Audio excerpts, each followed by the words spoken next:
TIF, Transoral Incisionless Fundoplication, is an incisionless surgical procedure that reconstructs the body's natural physical barrier to reflux.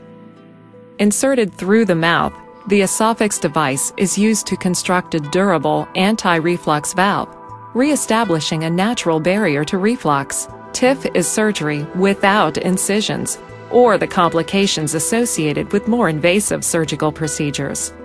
TIF is performed under constant visualization by the surgeon.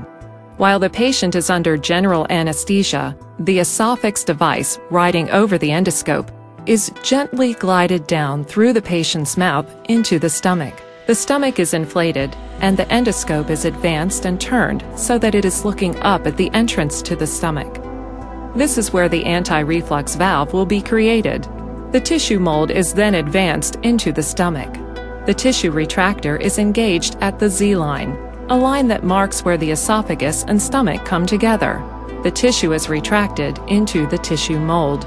Some patients may have a small hiatal hernia, a condition where a portion of the stomach has migrated up through the diaphragm into the chest cavity.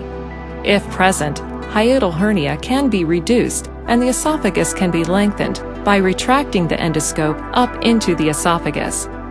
Suction is then engaged, and the stomach is then repositioned down below the diaphragm. The esophagus device is then rotated, wrapping the fundus toward the lesser curvature of the stomach.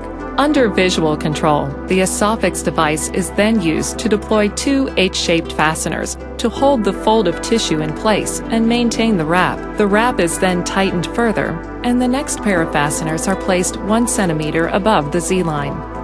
This procedure is repeated on the opposing side. The valve is extended, creating a long 3 to 5 centimeter flap and securing it with H-shaped fasteners. TIF is long-lasting. Studies show that in the weeks following TIF, a natural healing process called serosal fusion occurs, creating a layer of fibrous and fibroelastic tissue to bond and secure the tissue folds. Durability of the valve and clinical efficacy have been confirmed in long-term studies. Clinical results have been excellent, comparable to more invasive procedures, but without incisions or the long-term complications associated with laparoscopic procedures for reflux.